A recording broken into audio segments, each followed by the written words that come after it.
Quel est le rôle d'une maman? Quand on regarde la parole de Dieu, on voit le rôle d'une maman et d'une grand-mère qui ont eu comme rôle d'instruire un jeune homme du nom de Timothée, qui par plus tard est devenu un des grands ouvriers qui assistait l'apôtre Paul. Et la tradition nous dit que par plus tard, Timothée est devenu un des grands responsables dans une des plus grandes villes, Éphèse.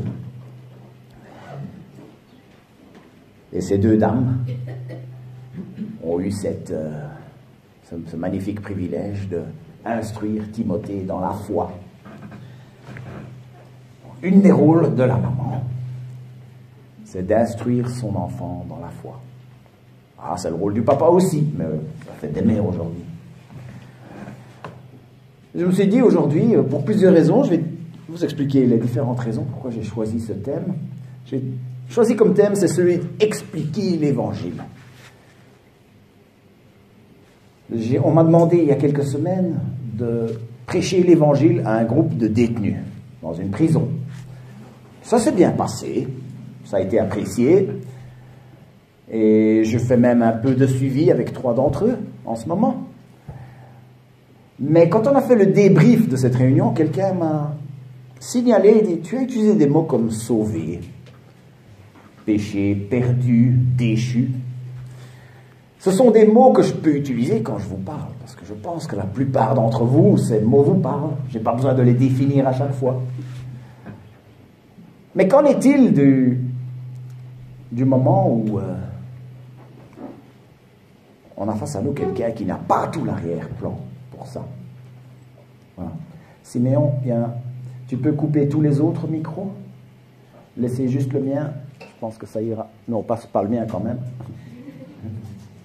1, 2, 1, 2, 1, 2. 1, 2, 1, 2.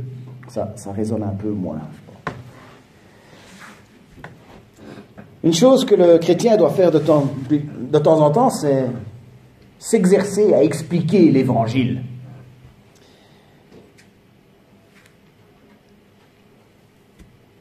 Il y a aussi... c'est ce que je vais faire aujourd'hui parce que lundi, on a encore pendant l'étude biblique, il y avait une demande manifeste de pouvoir apprendre à expliquer l'Évangile. Et c'est quelque chose qu'on doit faire de temps en temps. Et c'est pour ça que j'ai entamé un peu cette réflexion cette semaine. Et je vais vous montrer quelques astuces pour pouvoir présenter l'Évangile de manière très simple. Je pense que ce serait bien d'avoir quelque chose de prêt dans votre esprit, quelque chose de prêt pour pouvoir vous lancer. Je vais commencer par une représentation en un dessin avec un verset. Après, je vais présenter une variante qui est très similaire, sauf qu'il y a 4 versets de plus. Pas trop à mémoriser. Ensuite, quand on explique l'Évangile, ça ne s'arrête pas souvent là. Il y a souvent des questions, des objections. Je vais donner quelques astuces pour répondre à certaines de ces objections, avec quelques observations en cours de route. Ce que je vais vous montrer maintenant, c'est l'illustration du pont. J'avais un ami qui était artiste de rue, et quand les gens venaient le voir, il avait l'habitude d'aller dans le petit café sur le côté, il leur payait un café, il prenait une serviette et il faisait ça devant eux. L'illustration du pont. Ça commence comme ceci. Imaginez que vous êtes au bord d'un précipice. Vous voyez, je suis un artiste très doué. Et de l'autre côté, il y a un autre précipice. Entre les deux, il y a un gouffre. Un gouffre qu'on ne peut pas franchir. Il faut poser à la question, comment est-ce qu'on arrive de l'autre côté? Vous prendrez, il faut un pont. Personne ne m'a encore dit il faut se téléporter. Non, il faut un pont, il faut trouver un moyen d'arriver de l'autre côté. Et c'est à ce moment-là qu'il faut écrire ce verset qu'il faudra avoir mémorisé d'ici là. Je peux mettre la vidéo suivante. Romains 6, 23. car le salaire du péché, c'est la mort, mais le don gratuit de Dieu, c'est la vie en Jésus-Christ, notre Seigneur. Écrivez le verset là au-dessus.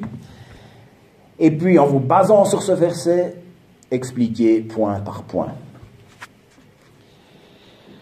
On commence en entourant le mot salaire. On entoure le mot salaire.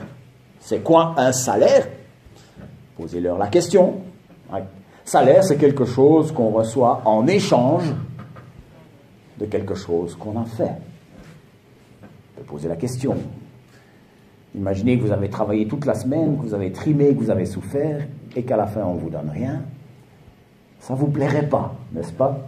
On serait bien élevé, on râlerait bien. Et puis il faut passer au deuxième mot. Péché. Alors ça c'est un mot qu'il va falloir expliquer. Parce que certains, quand ils pensent péché, ils pensent meurtre, vol. Et puis ça s'arrête là. Je peux leur poser la question, et puis il faut un peu leur aider et dire que le péché, c'est tout ce qu'on dit, c'est tout ce qu'on pense, c'est tout ce qu'on fait qui va à l'encontre de Dieu. C'est de la rébellion contre Dieu. Et ça peut aussi comprendre les tendances de notre cœur qui vont à l'encontre de Dieu. C'est quelque chose de très facile, dans lequel il est très facile de tomber, quelque chose dans lequel tout le monde est tombé. La parole nous le dit. Tous sont pécheurs. Donc, nous avons le péché et il y a un salaire pour ce péché. Et c'est à ce moment-là qu'il faut entourer le mot suivant. La mort. Encore une fois, à chaque fois que vous entourez un mot, demandez à la personne. Ça représente quoi pour toi, ce mot-là? Ben, en échange de notre péché, ce qu'on mérite, c'est la mort. Ça, il faut poser la question. Vous avez perdu quelqu'un de proche, vous savez ce que c'est la mort. Vous avez peut-être frôlé la mort un jour. Puis leur expliquer que ce n'est pas seulement l'existence terrestre qui arrive à une fin, on parle aussi de la mort spirituelle. Celui d'être éloigné de Dieu éternellement. Nous allons tous devoir mourir un jour. Nous allons tous devoir faire face au jugement devant un Dieu qui est saint et juste à cause de nos péchés. Et alors on peut se demander, on peut leur demander à ce moment-là, s'ils pensent que le jour où ça arrivait, est-ce que vous pensez que vous serez coupable ou est-ce que vous pensez que vous serez innocent? Laissez-les parler. Il faut pouvoir écouter aussi. Si on veut être écouté, ça veut dire que nous devons aussi écouter. Ensuite arrive le mot « mais ». Vous entourez le mot « mais » et vous l'écrivez en dessous. Mais. Vous pouvez leur dire à ce moment-ci. J'ai expliqué la bonne nouvelle. Maintenant, tu comprends la mauvaise nouvelle. J'ai expliqué la mauvaise nouvelle. Tu as compris la bonne nouvelle. Mais j'ai envie de t'annoncer l'évangile, évangélion, la bonne nouvelle, parce qu'il y a une bonne nouvelle. À ce moment-là, il faut entourer le mot don. Comme j'ai dit, à chaque fois que vous entourez un des mots, vous demandez qu'est-ce que ça évoque pour vous. C'est quoi un don? À ce moment-là, on peut dire que le don, c'est le contraire d'un salaire. Quelqu'un m'a un jour, j'ai entendu un podcasteur dire, Charlie Stewart, qui disait, la justice, c'est recevoir ce qu'on mérite. La clémence, c'est recevoir moins que ce qu'on mérite. La grâce, c'est recevoir le contraire de ce qu'on mérite. Il y a un don. Donc d'un côté, on a un salaire, de l'autre côté, on a un don. Quelque chose qu'on reçoit, qu'on ne mérite pas. D'ailleurs, il y a même le mot « gratuit » qui est là. Imaginez peut-être que vous dépensez 1 000 € pour une bague avec un diamant et vous la portez à votre fiancé et que la fiancée sort son sac à main et commence à compter des billets. Je pense pas que ça passerait. Hein. Quand un don est censé être donné gracieusement. Dieu ne s'attend pas à ce qu'on se mette à payer.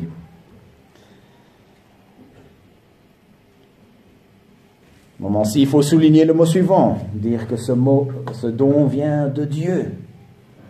Qu'est-ce que Dieu représente? Et c'est aussi, il y a un contraste. Parce que le péché, c'est nous. La grâce, c'est Dieu. Encore une fois, un contraste qu'on peut souligner. Le don vient de Dieu, justement. L'initiative vient de lui. Celui qui est demandeur, c'est lui. Il demande ça de nous. Et c'est lui qui offre. C'est lui qui fait tout le travail. D'ailleurs, c'est lui qui paye le salaire, qui encaisse le salaire.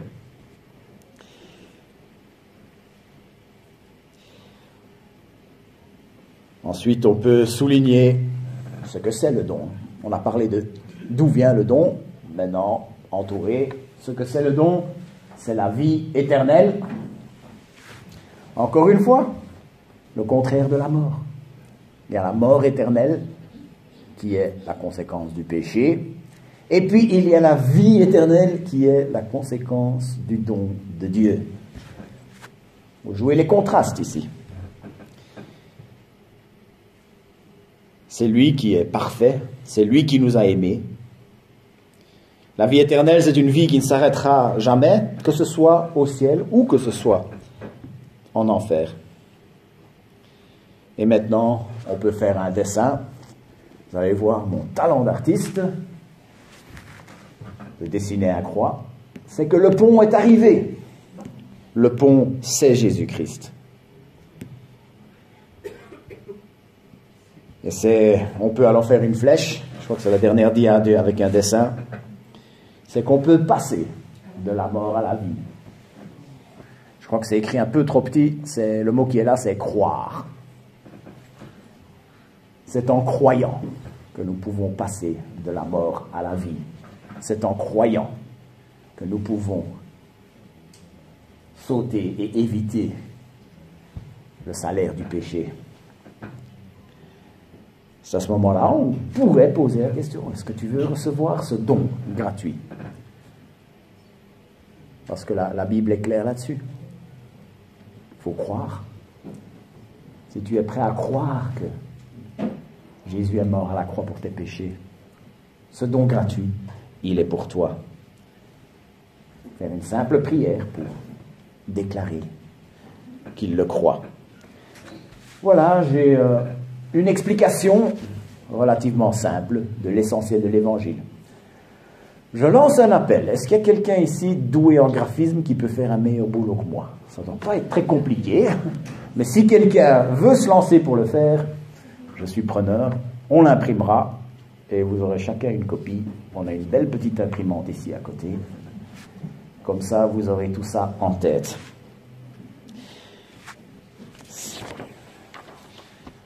Ça, c'est la version très simple. Maintenant, si vous voulez agrémenter un peu, vous pouvez rajouter 4 versets. 4 versets à retenir. C'est toujours bien de parler à partir de la parole de Dieu. Nous croyons que la parole de Dieu est parfaite. Si moi je parle avec quelqu'un avec mes idées à moi, il se pourrait que je sois à côté de la plaque. Il se pourrait que j'insiste trop sur un truc et pas assez sur un autre. Mais si je parle à partir de la parole de Dieu, nous avons cette sécurité. C'est que nous savons que c'est la vérité de l'Évangile qui est en train d'être prêchée, à condition de l'approcher avec intégrité. Le premier verset, c'est Ésaïe 59, 2. Ce sont vos fautes qui ont fait séparation entre vous et votre Dieu. Ce sont vos péchés qui vous ont caché et l'ont empêché de vous écouter. C'est le péché qui se sépare de Dieu. On peut sortir ce verset au moment où on dessine juste les 2 précipices.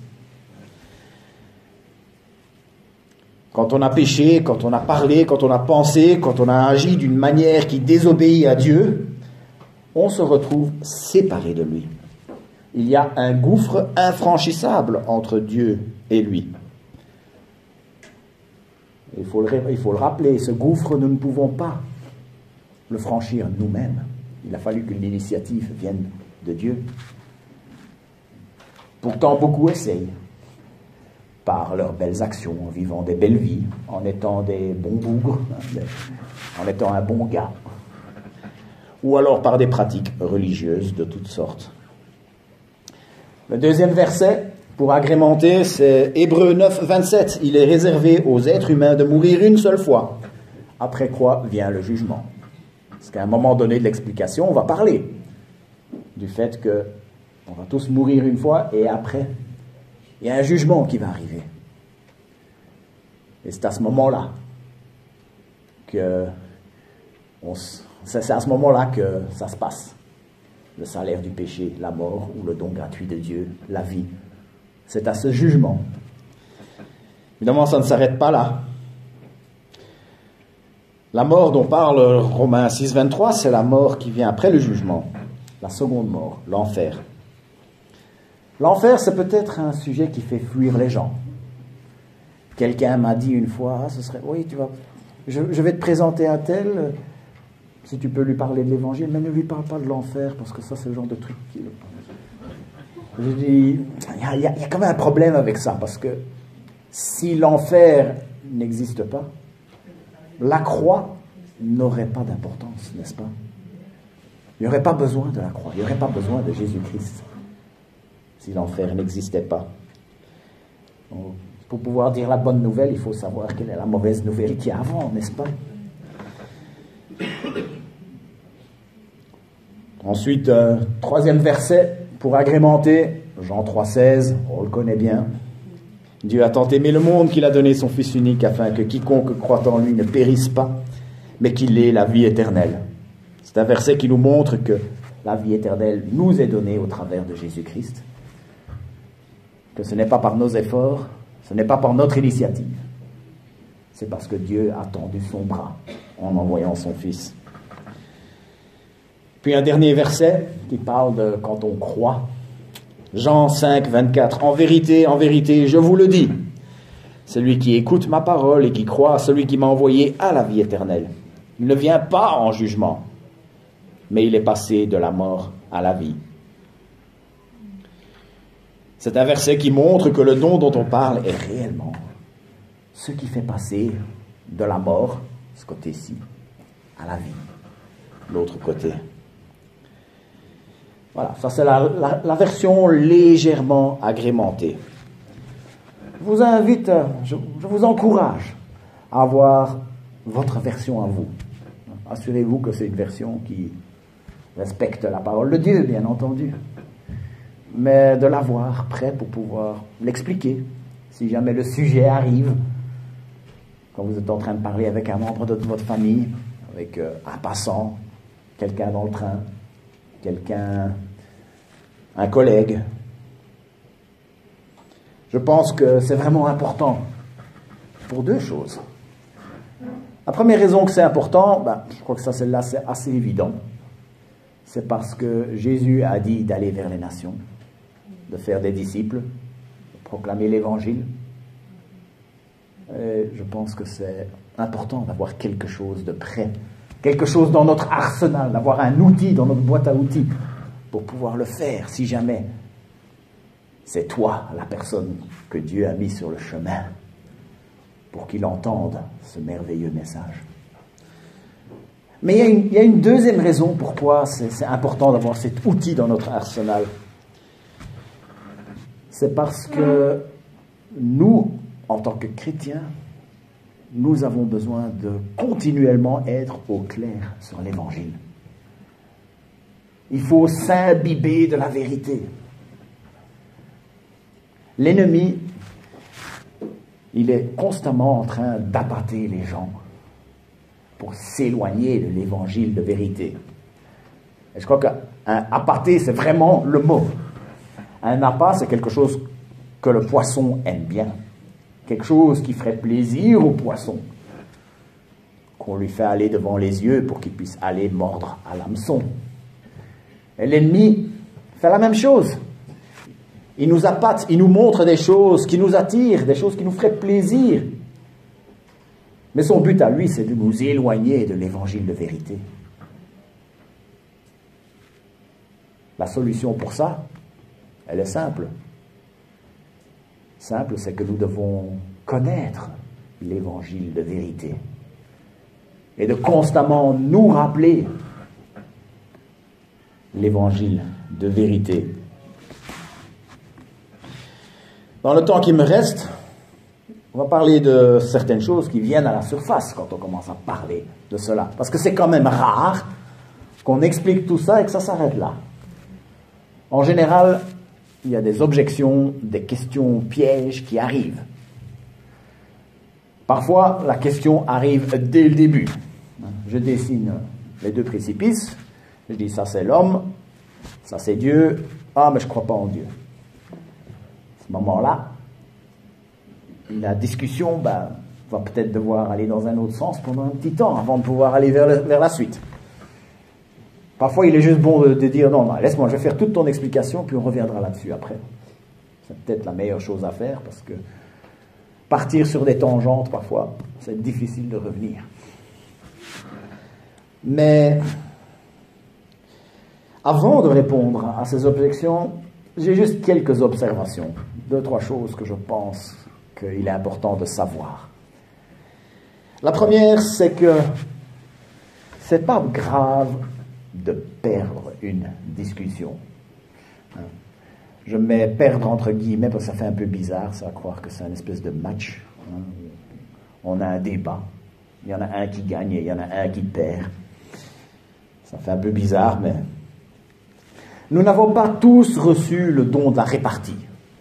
C'est pas quelque chose que Dieu a donné à tout le monde, de pouvoir dire, voilà, d'entendre une question et de répondre tac au tac, et d'avoir une belle réponse qui casse à chaque fois. Non, parfois, des gens quittent nos discussions si on n'a pas ce don-là. Parfois, les gens risquent de quitter la discussion en se disant « Ah, je l'ai bien eu, ce type qui parle de Dieu, là. » Mais nous croyons que nous sommes en train d'annoncer l'évangile de vérité. Si quelqu'un pense nous avoir cassé dans notre discussion, 2 possibilités. Ou bien il est dans l'ignorance, ou bien il a été malhonnête dans sa manière de répondre. Et même si toi et moi, on ne voit pas là où il a été ignorant, même si toi et moi, on ne voit pas là où il a été malhonnête, le Seigneur l'a vu. Et il se peut très bien que les phrases que tu as utilisées, le Saint-Esprit va les utiliser pour pousser encore plus loin. Et sa discussion arrivera plus tard, peut-être avec quelqu'un d'autre, ou dans sa pensée. Deuxième observation, c'est qu'en fin de compte, c'est le Saint-Esprit qui convainc. Pendant mes études, j'ai présenté l'Évangile à un autre étudiant, un de mes condisciples. C'était un athlète. Je crois qu'il avait le 4e temps aux 100 mètres pour la Belgique à l'époque. Il était d'origine congolaise. Et il avait de la famille dans les églises. Il a un peu vécu dans la culture que beaucoup ici connaissent. Mais il avait tout rejeté. Et il m'avait dit, je ne ressens pas que je suis quelqu'un de damné, que je suis quelqu'un de condamné. Je ne ressens pas qu'il y a une malédiction sur moi. Et il n'a pas pu pousser la réflexion plus loin à l'époque. Il n'a pas pu être convaincu de l'Évangile parce que tout simplement il ne ressentait pas qu'il était condamné pour son péché. J'ai eu une autre discussion avec un homme un peu plus âgé qui lui il avait vraiment été un homme bien et il avait fait beaucoup d'efforts dans sa vie pour être un homme bien. Et même des sacrifices. Et il ne pouvait pas accepter que lui, il allait être considéré comme un pécheur. Un des aspects les plus significatifs de l'acceptation. Pour accepter l'évangile, c'est de reconnaître qu'on est pécheur, reconnaître qu'on est incapable de se sauver. C'est reconnaître notre faiblesse en tant qu'être humain. Et pour ça, il y a un verset très important dans la Bible, qui se trouve en Jean 16, 8, où Jésus parle du Saint-Esprit et il dit que il est le défenseur qui convainc le monde de péché, de justice et de jugement. Avant de pouvoir accepter l'évangile, il faut que, et c'est arrivé à chacun d'entre nous qui avons accepté l'évangile dans cette pièce, c'est que nous avons d'abord dû être convaincus que nous étions pécheurs, d'être convaincus que nous allons être jugés. Et une fois qu'on est convaincu de ça, on peut accepter. Mais c'est le Saint-Esprit qui fait ce travail-là. Ce n'est pas nous. Si je ne suis pas arrivé à convaincre, je n'ai pas à m'en vouloir. L'Esprit souffle où il veut. Et Dieu contrôle toutes choses. Dieu est l'architecte qui s'occupe de tous les détails dans ce monde. Saint-Esprit est le défenseur. Autre observation, c'est que toutes ces objections que nous recevons sont souvent des choses qui nous troublent, nous aussi. Je vais prendre par exemple la question, comment est-ce qu'un Dieu d'amour peut envoyer quelqu'un en enfer? Non seulement c'est une question qu'on peut me lancer à la figure quand je présente l'Évangile, mais c'est une question qui m'a troublé, moi, en tant que chrétien. Donc rien que pour ça, ça vaut la peine de poursuivre toutes ces objections. Moi, cette question-là me troublait.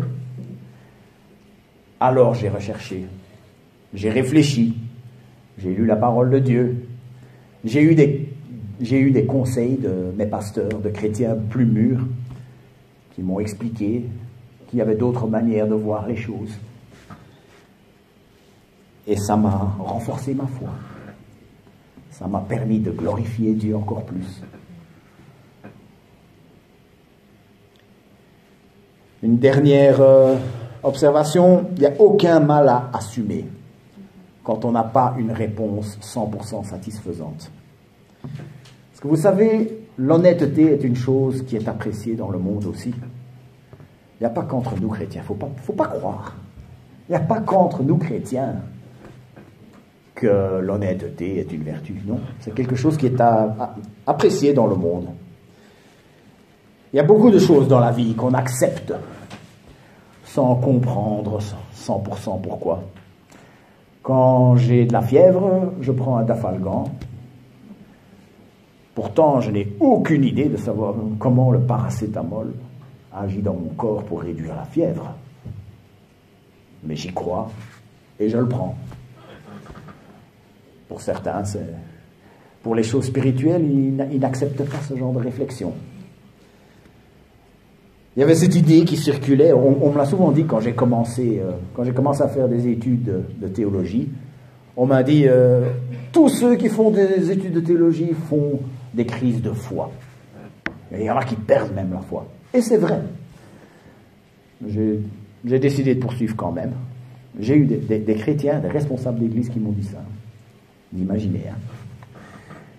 Mais quand j'ai commencé mes études, je me suis rendu compte que oui, en effet, il y a des gens qui ont eu des crises de foi quand ils ont commencé à réellement creuser dans la Bible. Mais la raison de ces crises de foi, c'est parce que ils exigeaient des réponses 100% satisfaisantes. Et ils ne lâchaient rien. Mais le Seigneur n'a pas choisi de nous guider de cette manière. Parfois, nous devons avoir la foi de savoir que même si moi je ne comprends pas, Dieu comprend. Même si moi je ne sais pas ce qu'il y a de mieux pour ce monde, Dieu sait ce qu'il y a de meilleur pour ce monde. Ça rejoint ce que j'ai dit la semaine dernière. D'ailleurs, c'est comme si il disait, pour que quelque chose soit vrai, il faut que je la comprenne. C'est un a priori plutôt stupide quand on y pense, parce que il y a beaucoup de choses qu'on ne comprend pas, mais qu'on accepte quand même dans la vie. Autre observation, pourquoi pas réfléchir et revenir? Si quelqu'un te pose une question et que tu n'as pas la réponse, vous avez vu, moi je le fais souvent, quand des chrétiens me posent des questions très très compliquées pour lesquelles, ou bien que je n'avais pas réfléchi, ou bien que ça fait longtemps que j'y avais pas, il faut que j'aille voir mes notes, etc. Et je reviens la semaine suivante et je réponds. Il ne faut pas avoir peur de faire ça. De un, ça montre de l'honnêteté. L'intégrité est appréciée dans le monde aussi, comme j'ai dit. En général, les gens apprécient ça et ça permet de construire un climat de confiance. Dire, ben, écoute, j'y ai pas réfléchi. Ben, j'aimerais y réfléchir un peu et revenir te parler de ça la semaine prochaine. Et ça permet de construire un climat de confiance. Voilà, après ces quelques observations, maintenant on va regarder quelques-unes des objections classiques. Alors si ça commence à devenir un peu trop philosophique, c'est pas grave. J'ai fait d'une manière à pouvoir répondre aux gens qui ont une manière plus philosophique de penser et des gens qui ont une manière plus pratique. J'ai mis les deux éléments dans mes réponses. Et prenez ceux qui vous parlent le mieux. Mais aussi, une chose que je vais dire, c'est que de tout ça, je n'ai rien pondu moi-même. Le Seigneur a donné beaucoup de sagesse et beaucoup de créativité à des gens comme John Lennox, Frank Turek, ce sont les deux desquels je me suis inspiré, et qui nous aident beaucoup dans ces réflexions. Donc ce n'est pas du plagiat quand on le dit à l'avance, si j'ai bien compris. Première objection, je ne crois pas au surnaturel. C'est ce qu'on appelle le réductionnisme ou le matérialisme. On refuse tout ce qui est surnaturel. La nature, c'est tout, un point c'est tout, il n'y a rien. Rien n'existe à moins qu'on peut le voir, le toucher ou l'étudier. Bizarrement, cette vision du monde, on le retrouve plus souvent chez monsieur et madame tout le monde dans la rue que dans la communauté scientifique. Mon corps, ce bâtiment, la nature, ce sont des choses que je peux voir, ce sont des choses que je peux toucher, des choses que je peux étudier. Mais je ne peux pas faire ça avec des notions comme l'esprit, l'âme, les anges, les démons, le ciel, l'enfer et Dieu. Affirmer l'existence de Dieu, c'est affirmer qu'il y a quelque chose qui existe au-delà de la nature. C'est affirmer l'existence de Dieu, c'est affirmer qu'il y a quelque chose au-delà de ce qu'on peut toucher, ce qu'on peut voir, de ce qu'on peut mettre sous un microscope, de ce qu'on peut étudier. Ah, vous voyez ici sur le panneau ici à ma droite, on va prendre le mot hope, espoir. Festival de l'espoir, hope. Qu'est-ce que c'est? Ben, c'est de l'encre sur une toile. Tu mets tout ça ensemble et tu as le mot espoir. Les seules choses dans tout cet ensemble, c'est l'encre. La toile, c'est du plastique, mais je vais dire le mot toile, ça fait plus poétique. L'encre, la toile, ça, ce sont les seules choses qu'on peut voir, qu'on peut toucher, qu'on peut étudier. Est-ce qu'on pourrait expliquer ce que c'est l'espoir en regardant uniquement l'encre et la toile, en étudiant l'encre, en étudiant la toile? On ne peut pas. Pour expliquer ce que c'est l'espoir, on est obligé de faire appel à notre intelligence à nous. On est obligé à faire appel à quelque chose qui est au-delà de ce qu'on peut étudier, au-delà de ce qu'on peut toucher, voir. Espoir, c'est un mot en 6 lettres. Mais que penser alors de notre génome à l'intérieur de nous, notre ADN? Un texte de 3,7 milliards de caractères. Un texte expliquer ce texte sans... On pourrait le faire pour le mot espoir, mais on ne pourrait pas le faire pour nous. Qu'il y a quelque chose de surnaturel en nous. Quelque chose pour lequel nous sommes faits. Quelque chose pour lequel il y a un but. Quelque chose pour lequel il y aurait quelque chose au-delà de la nature. Je conclus avec cette citation de John Lennox. Nous ne contenons pas seulement du texte, nous produisons des textes. Selon moi, c'est une preuve solide qu'il y a une transcendance au-delà de la nature. Le surnaturel se trouve déjà en nous. Deuxième objection. Qu'en est-il des gens qui ont vécu avant le christianisme? Une autre manière que c'est exprimé, c'est quelqu'un qui n'a jamais entendu parler de Jésus et qui meurt, il ne sera pas sauvé. C'est pas juste. Pensons peut-être aux millions d'Amérindiens qui ont vécu avant 1492, quand Christophe Colomb a découvert l'Amérique. Quelqu'un m'a une fois posé la question, moi et le groupe de jeunes où on était en train de faire un événement sur le marché, et il me disait, que faisaient les gens avant qu'on commence à parler de la Bible?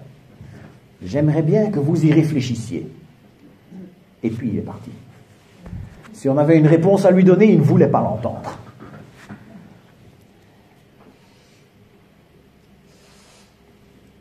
On est dans un domaine où on doit avoir l'humilité de dire qu'on ne connaît pas toute la pensée de Dieu. Mais il y a quand même une approche qui a au moins le mérite de nous montrer qu'il y a une autre façon de voir les choses. Il se pourrait que Dieu a arrangé les choses pour que tous ceux qui pouvaient accepter l'Évangile l'ont entendu.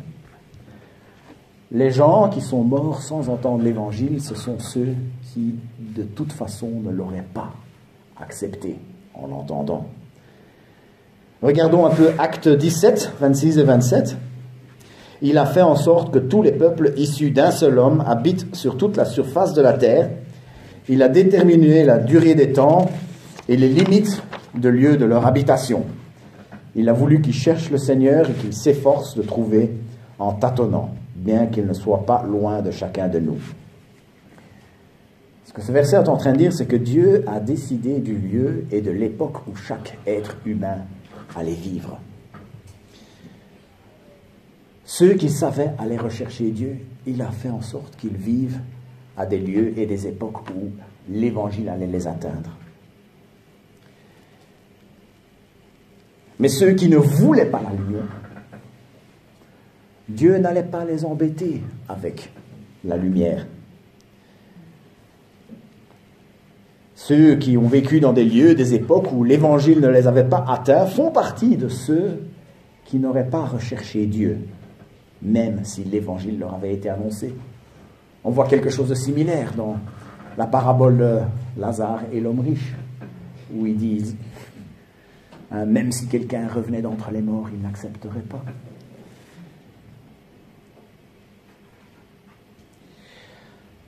Je concède que ce que je viens de dire là, c'est une hypothèse. Il se pourrait que quand on se retrouvera là-haut, je me fasse corriger. Ça ne fait pas partie de l'essentiel de l'Évangile, donc je ne serai pas forcément puni très sévèrement pour ça. Mais je pense que cette hypothèse a le mérite de nous montrer qu'il y a une autre manière de voir les choses. On n'est pas juste obligé de regarder les choses comme de la manière que la question nous dirige dans nos pensées. Oui, c'est vrai, je parle d'hypothèses, mais on a quand même quelques certitudes. Regardons les certitudes maintenant. On a la certitude qu'il n'y a que en acceptant le don gratuit de Dieu que nous sommes sauvés. On a la certitude que Dieu se laissera trouver par celui qui le recherche. On a la certitude que Dieu fera ce qui est juste. Est-ce que le Dieu de l'univers ne fera-t-il pas ce qui est juste? Oui, il fera toujours ce qui est juste. même si on ne le comprend pas. Alors, au jour du jugement dernier, ceux qui seront refusés, ils ne vont pas dire que c'est injuste. Ce jour-là, ce sera clair pour tout le monde.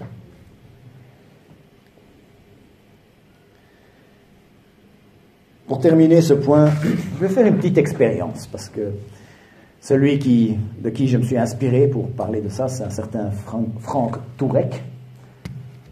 Alors, si vous savez manier YouTube, je vous recommande son site Cross-Examined, et si vous ne parlez pas l'anglais, apprenez à utiliser les sous-titres, ça fonctionne maintenant. Et chaque fois que quelqu'un lui pose cette question, il fait une expérience. Mais il explique tout ce que j'ai expliqué. Il le fait beaucoup plus rapidement. Et puis, il fait cette expérience. Et on va le faire avec vous. Pensez à une personne de votre entourage qui n'est pas chrétienne. Voilà. Je vous donne 2 secondes. Vous avez quelqu'un. Pensez à quelqu'un de votre entourage qui... Alors, si cette personne est quelqu'un qui recherche Dieu ardemment, je vous invite à lever la main. Si cette personne à qui vous pensez recherche Dieu ardemment.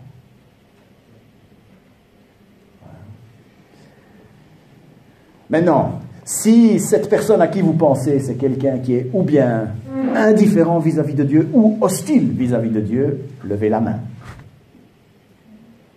N'ayez pas peur. Il y en a beaucoup qui ont pensé à personne, on dirait. Vous n'avez que des amis, non? Mais on avait 0 pour la première et on en avait quand même une bonne vingtaine pour la deuxième. Il n'y a pas de troisième possibilité. Là. Donc, c'était pour ceux qui ont vaincu, qui sont partis avant le christianisme. Oui, oui. La parole nous dit aussi qu'il y a ceux qui ont été jugés selon la loi. Ouais, C'était la loi. Ouais. Bon, ça, on est en train d'ouvrir une boîte où il y a beaucoup d'asticots à les rattraper si j'ouvre cette boîte-là, donc on ne va pas le faire aujourd'hui. Mais en effet, c'est juste. Donc c'est clair, ceux qui refusent Dieu, ce sont les gens qui, en général, sont indifférents vis-à-vis de Dieu ou hostiles vis-à-vis de la foi. Et ça se vérifie presque universellement.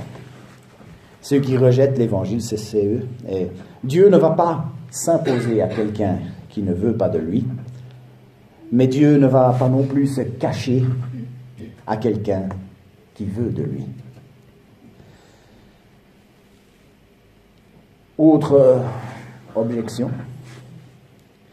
Il n'y a aucun moyen de savoir que ta religion est la bonne. Celle-là, je l'ai déjà eu aussi, celle-là.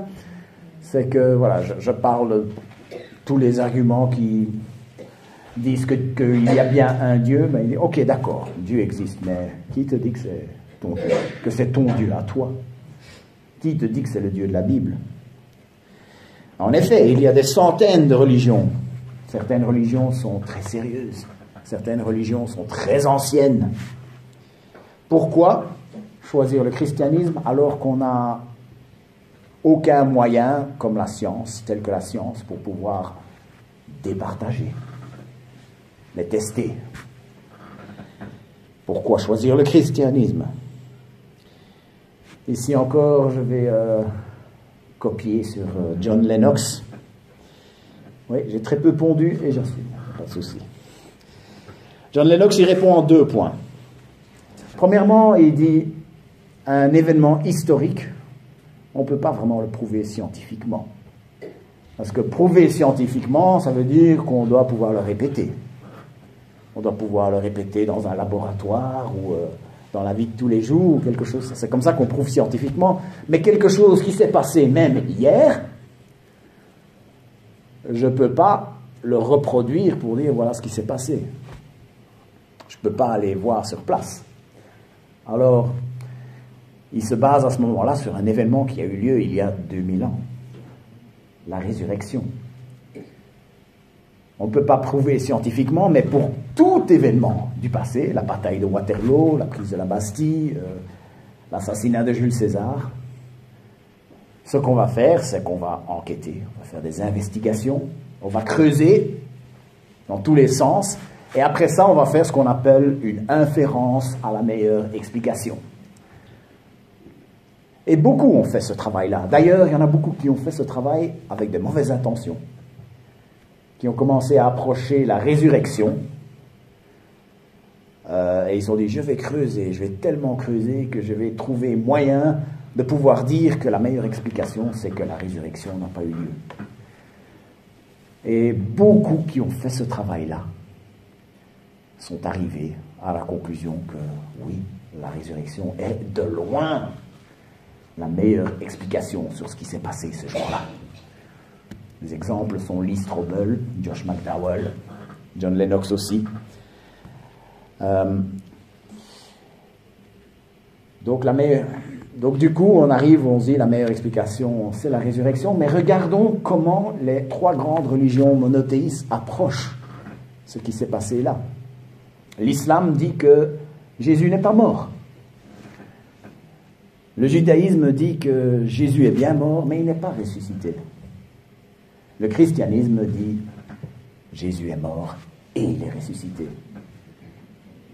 Donc si on doit se baser sur un événement historique, c'est le christianisme de la Bible, le christianisme biblique, qui a choisi la meilleure explication par rapport à cet événement. Ça, c'est le premier point. Deuxièmement, il faut réfléchir à ce qu'on entend par le mot religion. Quand on pose la question, c'est quoi une religion? La plupart des gens vont arriver à une réponse qui vont dire que la religion, c'est comme une université.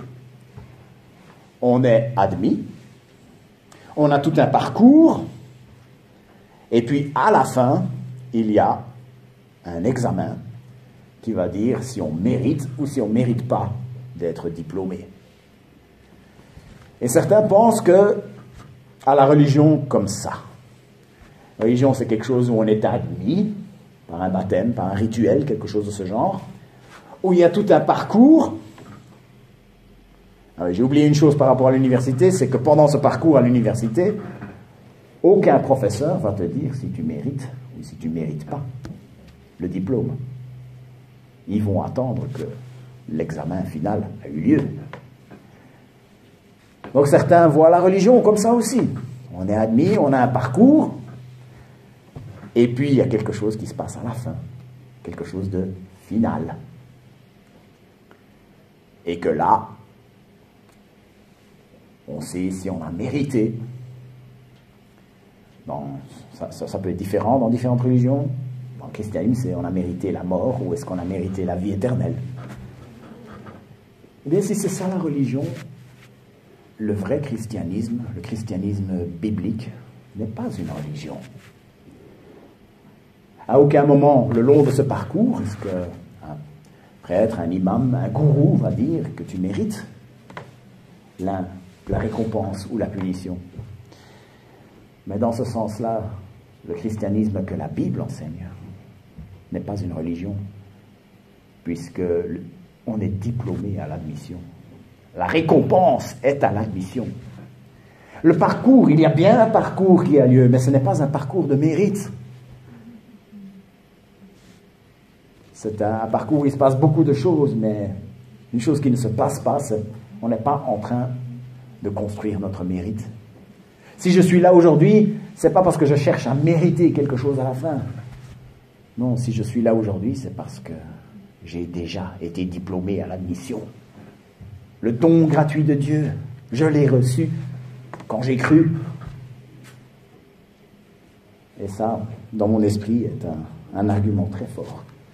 Comme quoi, ce truc qui n'est pas vraiment une religion, le christianisme de la Bible, est la vérité. Une autre objection, c'est que s'il y avait un Dieu, et c'est peut-être celui qu'on entend le plus souvent, il n'y aurait pas toute cette souffrance dans le monde. Alors je ne crois pas en Dieu. Hein? Vous l'avez tous entendu. Alors, je vois beaucoup de têtes qui font oui. On pourrait répondre que, d'ailleurs il faut le faire même, on pourrait répondre que toute la souffrance dans le monde, c'est l'homme qui le cause. On ne va pas tout le temps accuser Dieu. On pourrait dire que si Dieu avait créé un monde sans mal, où le mal et le bien n'existaient pas, que tout était bien, ben, il n'y aurait pas vraiment d'amour. Parce que pour qu'un amour soit crédible, il doit être choisi. On pourrait dire que la solution proposée par l'athéisme, comme quoi, ben, du coup, il n'y a pas de Dieu, impliquerait alors qu'il n'y a pas vraiment de bien, qu'il n'y a pas vraiment de mal. Donc, qu'il n'y a pas de bien, qu'il n'y a pas de mal. Il n'y a pas de loi morale. Et ça n'apporte aucun espoir. Ce sont des bonnes réponses, mais ce sont des réponses qui ne satisfont pas à 100%. Et je pense que c'est respectable de dire qu'on ne sait pas ce que Dieu avait en tête quand il a autorisé la possibilité à l'homme de chuter. Ce qui me fait croire que le christianisme biblique est la vérité, c'est tout simplement parce que l'évangile est là. Si je suis dans un trou et que quelqu'un me fait descendre une échelle, la chose la plus importante de toutes, ça va être de monter sur cette échelle. Ah ouais, ben, je pourrais m'énerver sur celui qui a creusé le trou. Je pourrais philosopher sur l'existence de ce trou. Mais si je ne monte pas à l'échelle, ça ne m'avance à rien. Mais je ne sais pas pourquoi ça m'arrive de souffrir. Je ne sais pas pourquoi il y a tant de souffrance dans le monde. Mais je sais que Jésus est là à côté de moi dans ma souffrance. Nous avons tous des besoins. Parlez de moi, besoin d'être en bonne santé, c'est un besoin qui fait cette taille. Le besoin d'avoir à manger tous les jours, c'est un besoin qui fait cette taille. Le besoin d'être heureux, ça fait à peu près cette taille-là aussi. Le besoin que mes péchés soient pardonnés fait cette taille-là. Ce besoin-là, Jésus s'en est occupé à la croix. Et puis il est tellement bon qu'il s'occupe de moi dans tous ces petits besoins-là. Vous savez, quand on donne ce genre de réponse, c'est très rare que les gens vont répondre « Ah oui, c'est vrai, j'avais tort, excuse-moi, je crois maintenant. » Ça arrive, mais c'est quand même rare. Souvent, ils vont répondre par des gymnastiques mentales. Ils vont peut-être répondre malhonnêtement.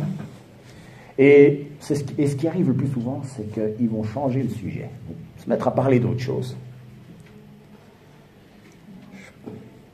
Mais ce n'est pas grave. Le Saint-Esprit qui convainc de péché, de justice, de jugement, va continuer son œuvre. Et le jour où il aura convaincu de péché, de justice, de jugement, le terrain sera mûr pour accepter le don gratuit de Dieu. Je vous encourage cette semaine à vous exercer peut-être les uns sur les autres avec ce dessin, ces versets, et d'avoir quelque chose dans votre boîte à outils, et ainsi notre Église peut être un témoin, une lumière qu'on ne cache pas sous un boisseau, qui annonce l'Évangile et qui fait des nations des disciples. Prions. Seigneur notre Dieu, merci pour ton salut. Seigneur notre Dieu, nous nous en remettons à toi. Seigneur, je prie pour chacun dans cette pièce et moi-même. Donne-nous la hardiesse, le courage de pouvoir parler de cette merveilleuse chose que tu nous as donnée. Donne-nous les paroles pour répondre. Parfois, on n'a même pas, comme dit ta parole, pas besoin de préparer. Mais Seigneur, nous voulons te remercier pour tout ce que tu as aidé les gens à faire toutes ces réflexions. Et Seigneur, que cette assemblée puisse être une assemblée qui partage. Que ton évangile continue à se répandre. Au nom de Jésus. Amen.